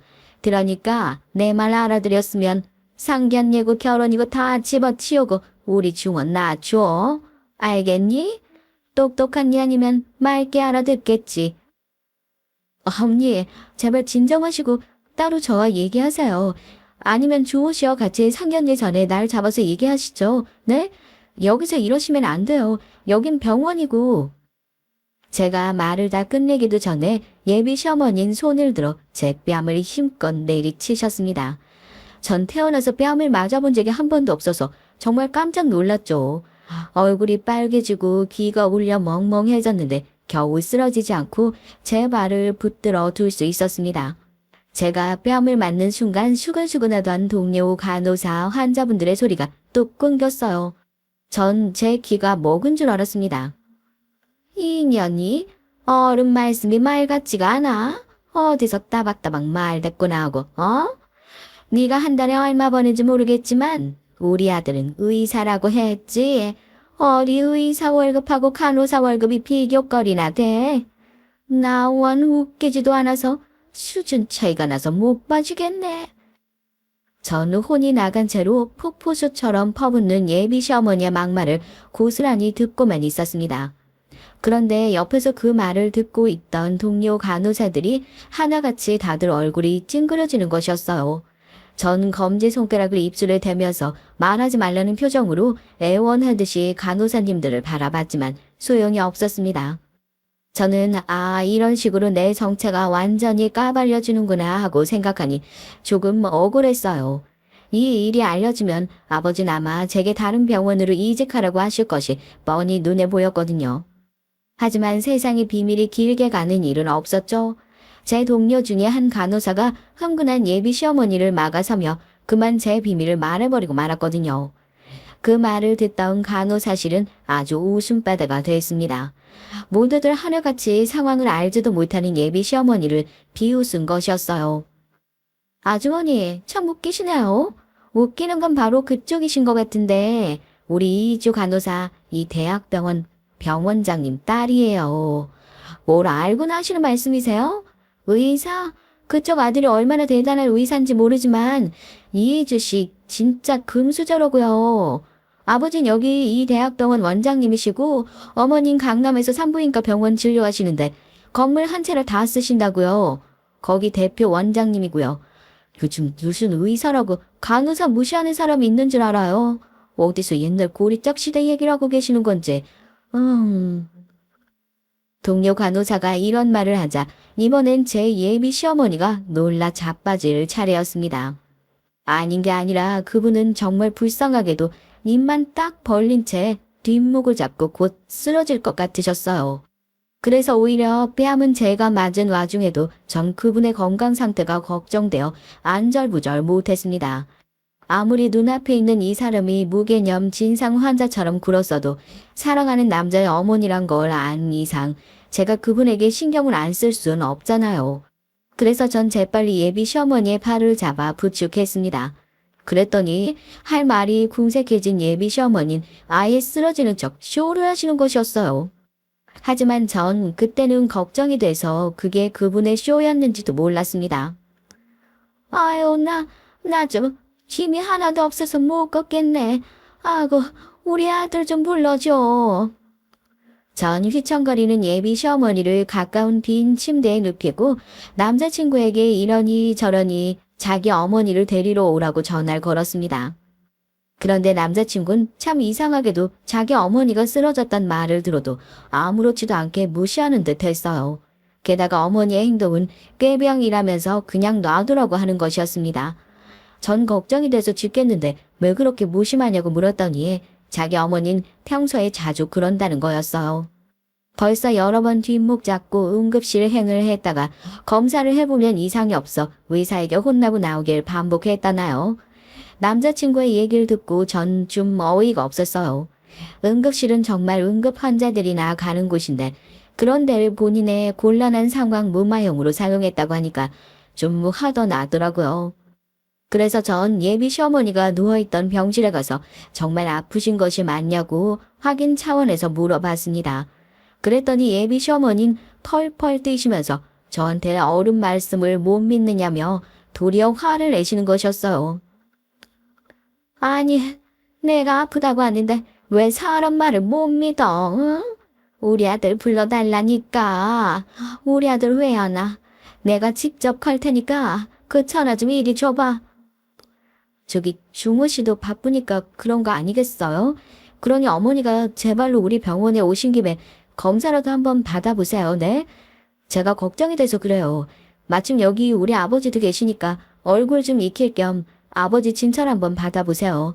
저희 아버지가 정말 VIP 아니면 진찰 안 해드려요. 네? 제가 이런 말을 했더니 예비 시어머니는 우물쭈물 안절부절 못하면서 갑자기 벌떡 일어나시는 것이었습니다.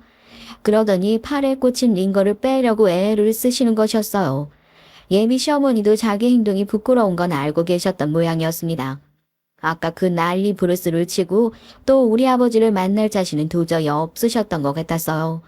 그런 예비 시어머니의 모습을 보고 저는 속으로 피식 웃음이 나더군요. 정말 어이가 없고 황당한 마음뿐이었습니다. 저에 대해 제대로 알아보지도 않고 그저 제 직업만 가지고 저를 낮게 평가하려는 예비 시어머니의 심보가 정말 고약하다고 생각했어요. 그리고 제 남자친구가 말하는 자기 어머니의 그 유난스러움이란 것이 이런 거였구나 하고 새삼스럽게 느끼게 됐고요. 제가 생각해도 저런 성격을 가진 시어머니는 도저히 제가 감당할 수가 없겠더라고요. 우리 집안은 다들 독립적인 성격을 가진 집안이고 가족들 간에도 웬만하면 신세지기 싫어하는 분위기인데 저런 약하고 의존적인 시어머니는 결혼해도 바뀌지가 않을 것 같더라고요. 게다가 입만 열면 허언증 수준의 거짓말과 불리하면 발동되는 꾀병은 정말 좋게 봐줄래야 봐줄 수가 없는 덕목이었습니다. 제가 한참 그 예비 시어머니란 분과 검사를 하자고 실랑이를 벌이고 있는데 아버지가 예비 시어머니가 누워있던 병실에 들어오시는 거였어요. 병원에 큰 소란이 있었던 소리를 누군가에게서 들으신 모양이었습니다. 아버지는 제 퉁퉁 부어오른 뺨을 보자마자 눈을 동그랗게 뜨시곤 무슨 일이 있었느냐고 물으시며 저에게 다가오셨죠. 아니 희주야, 무슨 일이니? 아니 얼굴이 너 이게 뭐야? 이 진상 환자분과 너 사이에 일어난 일은 다 들었다. 환자분 어디가 아파서 오신 분이신가요? 지금 겉으로 봐선 아주 멀쩡하신 듯하니 이만 이 병원에서 나가셨으면 좋겠습니다. 아버지, 병원 내에서 제 이름 부르시면 어떡해요. 그리고 이분은 제가 사귀는 남자친구예요. 어머님이세요. 아버지 서로 인사 정도는 하셔요. 그래? 그런데 수간호사 말을 들으니 저 진상 환자분이 너한테 그 중호인가 뭔가 하는 의사랑 헤어지라고 날뛰었다고 하던데. 그 때문에 넌 뺨까지 맞았고. 어디 가만히 있어봐. 여기 누워야 할 사람은 저 진상 환자분이 아니고 너여야 할 것 같은데. 아버진 다분히 의도적인 말투로 남자친구 어머니를 꼬박꼬박 진상 환자분으로 불렀습니다. 이 말을 듣고 있던 남자친구의 어머니는 입이 10개라도 할 말이 없었는지 허둥지둥 그 자리를 떠나려고 했어요.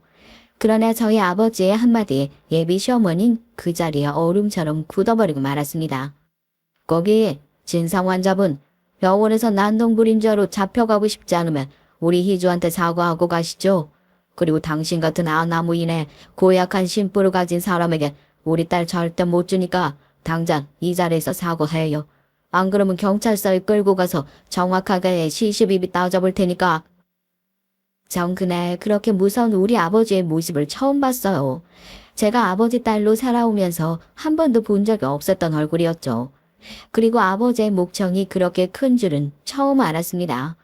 웬만한 일은 그저 허허 웃고 넘어가시던 아버지의 평소 모습과 너무 다르게 분노에 찬 목소리에 예비 시어머니는 펄떡하고 놀라 침대에서 내려오다가 진짜로 자빠지셨어요. 아이고 깜짝이야. 아니면 아니지 왜 소리를 지르고 그래요? 대기 희주 아버지고 이 병원 원장님이시라고요? 다, 그, 그래 희주야. 내가 잘못했다. 그러니까 우리 중호랑 헤어지지 말아줘. 응? 내가 너 이런 엄청난 집안의 딸인 줄은 정말 몰랐다. 그러니 이 시애미가 아까 한 말은 다 잊고 우리 다음 주에 있을 상견례 때 보자꾸나. 남자친구 어머닌 저희 아버지가 등장하셨을 때 눈치만 슬슬 보다가 아까 본인이 한 진상 무개념 폭언을 없었던 일로 하려고 슬쩍 말을 돌리셨어요. 그러나 예비 시어머니의 그 말이 결정적으로 우리 아버지의 인내심을 폭발시켜버리고 말았습니다. 아버지는 예비 시어머니를 노려보면서 심지어 한마디씩 끊어가며 말씀을 하셨어요. 뭐요? 누가 누구 시어머니라는 겁니까? 지금 내가 한 말 못 들었어요? 진사우 환자분, 당신 같은 여편네한테 우리 딸 못 준다고. 상견례는 무슨 상견례? 네 결혼은 끝이야. 어디 감히 새파란 의사 따위가 우리 딸한테 엉겨붙어? 아이고 알았어요. 알겠으니까 소리 좀 그만 질러요. 아 내가 정말 잘못했다 희주야. 용서해다오. 아 그래도 그동안 우리 아들이랑 잘 사귀었으니까 오늘 있었던 일은 있고 제발 우리 중화하고 결혼해다오. 서슬퍼런 아버지의 눈빛에 예비 시어머니는 그저 달달 떨고 눈물을 흘리시면서 싹싹 비셨습니다. 전 아버지가 액션을 너무 과하게 하셔서 남자친구의 어머니가 진짜로 쓰러지시면 어쩌나 싶었는데요. 그 정도는 아니었나 봐요. 아버지는 저에게 남자친구의 전화번호를 달라고 해서 전화를 하시더니 여기 어머니가 계신다고 당장 데리고 돌아가라고 고함을 지르셨어요. 남자친구도 설마 우리 아버지의 전화를 받게 될 줄은 생각도 못했는지 남자친구 어머니에게 정말 화가 난 것 같더라고요. 네 알겠습니다. 정말 죄송합니다. 바로 달려가겠습니다. 가만히 우리 아버지 눈치를 보면서 돌아가는 상황을 파악하던 남자친구의 어머니는 눈물을 펑펑 흘리면서 제발 아들한테는 연락하지 말아달라고 했어요. 본인이 제 발로 갈 수 있으니까 그만 가보겠다고 했고요. 그랬더니 아버진 어디에 가냐며 병실을 나가시려는 남자친구의 어머니를 콱 붙드셨습니다. 내가 얼마나 대단한 아들내미를 주셨는지 얼굴이나 한번 보고 싶어서 그럽니다. 그리고 삼자 대면을 해야 사실관계가 명확하게 밝혀질 것 아닙니까? 당신이 얼마나 잘난 아들을 둬서 우리 딸한테 그런 막말을 퍼부었는지 말이오. 얼마나 할 일이 없으면 사람 직업이나 배경, 재산만 보고 등급을 매겨요. 그런 인성 가진 인간이 뻔하지 뭐. 아버지의 조목조목 팩트 폭행에 예비 시어머니는 입이 10개라도 할 말이 없으셨나 봐요. 남자친구는 헐레벌떡 달려와서 제 아버지에게 진상 어머니 대신 허리를 90도로 꺾어서 사과를 하는 거였습니다. 아, 시조 어머님이시군요. 초면에 저희 어머니가 크나큰 실례를 범했습니다. 부디 용서해 주십시오, 아버님. 정말 죄송하고 면모가 없습니다. 자네 우리 희주랑 사귄다는 그 청년인가? 의사라고? 어떻게 이런 어머니 밑에서 제대로 된 바른 사람이 나왔는지 도통 알 수가 없네. 아무튼 난 자네랑 우리 희주 결혼시킬 마음 없으니 자네 어머니 모시고 돌아가게. 전 아버지의 단호한 한마디에 놀라 속으로 숨을 헉하고 삼켰지만 남자친구에겐 아무런 표정 변화가 없었어요. 남자친구는 깍듯하고 예의 바르게 아버지에게 용서를 빌고는 자기 어머니 쪽은 돌아보지도 않고 성큼성큼 나가버렸습니다. 남자친구의 어머니는 아들의 뒤에서 처량하게 울면서 소리를 치더군요. 하지만 남자친구는 화가 단단히 났는지 끝까지 자기 어머니로 외면한 채 또벅또벅 걸어갔습니다. 아들, 거기 좀 서봐, 응? 엄마가 잘못했다. 그러니까 나 버리지만 말아줘.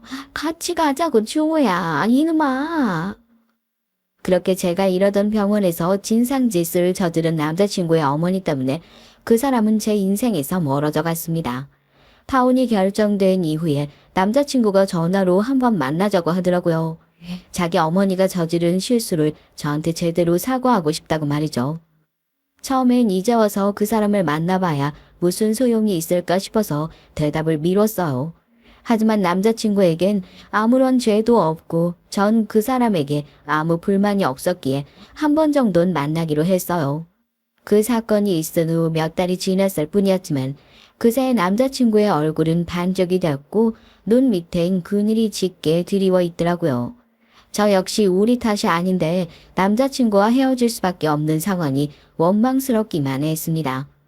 남자친구는 제 얼굴을 보자마자 걱정스럽게 묻더라고요. 잘 지냈어? 얼굴이 많이 상했다.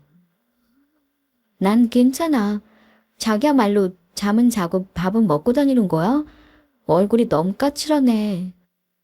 그 후로 한참 동안 아무 말도 하지 않다가 남자친구는 어렵사리 다시 입을 뗐어요. 사실 파혼하고 나서 몇 달간 괜찮지 않았다고 제가 보고 싶어도 어머니가 저지른 잘못 때문에 면목이 없어 저한테 다시 만나달란 말도 하지 못했다고요. 전 그 사람의 말을 묵묵히 듣고만 있었습니다. 그 사람은 큰 용기를 내어 이 자리를 마련한 거라고 하면서 마지막으로 제게 묻겠다고 했어요. 자기야, 내가 이런 일 있었던 게 처음은 아니야. 솔직히 한두 번이 아니지. 집안을 기둥이랍시고 나만 바라보면서 사는 우리 어머니에게 이젠 나도 지쳐서 환멸을 느껴. 만약 내가 어머니와 연을 끊으면 나하고 다시 만나줄래? 우리 어머니 없는 곳에서 우리 두 사람만 어디 멀리 도망가서 살까? 저에게 그 말을 하는 남자친구의 표정엔 절박함이 묻어 있었습니다. 절 사랑하고 있기 때문에 이대로 헤어지기 싫다는 것이었죠. 저도 남자친구를 좋아했어요. 하지만 그 사람과 결혼하고 나면 언제 다시 그런 시어머니랑 엮일 수도 있다고 생각하니 그것만은 끔찍했습니다. 게다가 전 아버지가 반대하는 결혼을 하기도 싫었어요. 전 굳은 표정으로 단호하게 고개를 가로저었습니다. 남자친구는 그럴 줄 알았다는 듯이 처연하게 고개를 떨구더군요. 그러더니 저에게 먼저 가라고 자기는 좀 더 앉아있다 나가겠다고 하더라고요. 그날은 마지막으로 남자친구와 더 이상 만나지 않았습니다. 그렇게 결혼까지 갈 뻔했던 제 첫 번째 인연은 어처구니 없이 끝이 나고 말았어요. 그 유난스럽고 경거망동했던 남자친구의 어머니 때문에 말이죠. 비록 헤어졌지만 그 사람은 불쌍하게 생각해요. 그 사람이 평생 미저리처럼 집착하는 어머니의 그늘 아래서 고통받을 걸 생각하니까 괜히 제 잘못도 아닌데 짠한 마음이 들더라고요. 병원으로 예비 시어머니가 찾아왔었던 그날 제 어머니도 아버지에게 자초지종을 다 들으시고는 엄청나게 분노하셨어요. 그 미친 집안이랑 아예 엮이지 않아서 다행이라고까지 하시더군요. 정말 그런 시어머니인 줄 모르고 남자친구와 결혼까지 갔으면 어쩔 뻔했냐고 아주 안도의 한숨까지 내쉬셨습니다. 그러면서 남자친구가 보고 싶어 상심한 저에게 이런 말씀을 하시더라고요. 기주야, 괜찮아. 한번 파혼했다고 해서 인생이 끝나는 거 절대 아니야. 지금은 마음이 힘들 테지만 언젠가 오늘 파혼했던 게 정말 잘된 일이었다는 거 알게 될 거다. 그 남잔 널 붙잡으려고 어머니와 당장 절연하겠다고 하지만 언젠가 다시 돌아가게 되어 있어. 결혼하면 그 사람이 마마보이로 돌변할지도 모르고.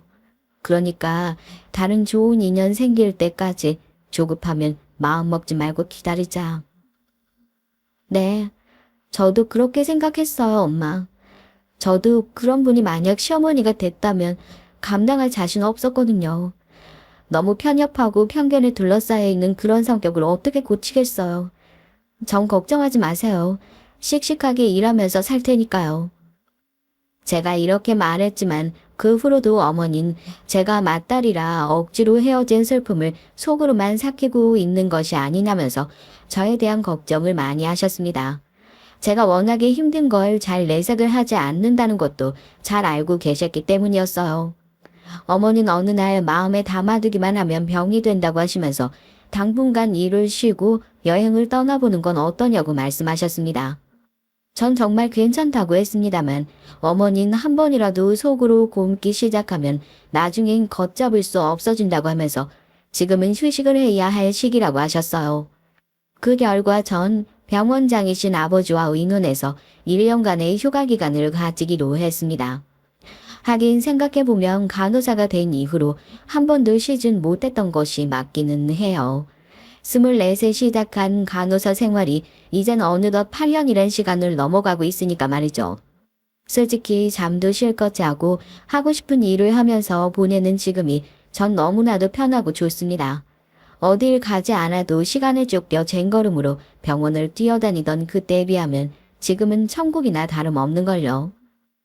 대학을 졸업하자마자 일하느라고 가지 못했던 해외여행도 가보고 싶고 친구들도 마음껏 만나고 싶어요. 지금은 남자친구에 대한 기억도 어느 정도 옅어져가는 중인 것 같습니다. 남자친구와의 좋았던 기억보단 그날 제가 병원에서 당했던 예비 시어머니의 횡포가 더 트라우마로 남아있었던 모양이에요. 남자친구가 절 잡았다고 사랑에 미쳐서 도피를 할 만큼 그 사람이 좋았던 건 아니었던 것 같습니다. 여러분들이 제 얘기를 어떻게 들으셨는지 참 궁금해요. 전 나름 이대로 결론을 내렸는데 제가 잘한 걸까요? 남자친구의 말을 믿고 그 사람과 사랑에 도피를 했었다면 전 어딘가에서 고생을 하고 결국은 후회를 했을 거란 생각이 들기는 해요. 지금 생각하기론 연애니 결혼이니 이런 것과 전 잘 맞지 않는 듯 하다는 생각도 들고요. 이러다가 또 누군가를 좋아하게 되거나 잘 풀리면 결혼을 할 수도 있겠죠. 하지만 지금 현재로선 이번 일로 아주 크게 되어서 아예 그럴 생각이 들지를 않습니다. 친구들은 그런 저에게 헤어짐은 또 다른 사랑으로 잊으면 된다면서 자기가 아는 좋은 남자가 있으니 소개팅을 시켜주겠다고 난리를 하지만 말이에요. 그러면 전 당분간 누군가를 만날 생각이 없다고 계속 거절을 하고 있는 중이고요. 그저 고등학교 때로 돌아간 듯 여자친구들과 깔깔 웃으면서 지내는 것이 저의 정신건강에 가장 도움이 되는 것 같아요. 1년 휴가 중에 해외여행도 꼭 한번 가보려고 알아보고 있는 중이고요. 당분간은 아무 계획 없이 정말 릴렉스하면서 편하게 쉬어보려고 합니다. 여러분, 제 우여곡절 많은 사연은 여기서 마치도록 할게요. 제가 이번 일을 겪으면서 가장 크게 느낀 점은 잘 알지도 못하는 일에 아는 척 나서다간 큰 코 다친다란 교훈이었습니다. 예비 시어머니만 봐도 겉으로만 본 저의 모습에 무조건 억지를 쓰면서 아들과 떼어놓으려다 오히려 손해를 보시게 되지 않았나요? 요즘 사람들은 가짜 뉴스에 속아서 소위 말하는 카더라 통신에 너무 쉽게 속고 사실이 아닌 것으로 판명이 나도 아니면 말고식의 가벼운 생각들을 갖고 사는 것 같습니다. 뉴스에 나오는 것들을 보니까 그런 걸로 억울하게 손해보는 사람들도 많더라고요. 그러니 여러분들도 누가 뭐라고 말하든 쉽게 현혹되지 마시고 반드시 팩트체크를 하는 습관을 가지시기를 바랍니다. 긴 사연 들어주셔서 감사해요. 날씨가 너무 추워지네요. 밖에 나가실 땐 꼭 따뜻하게 입으시고 특히 호흡기 질환 조심하세요. 그럼 두서없었던 제 사연은 이만 줄이겠습니다. 안녕히 계세요.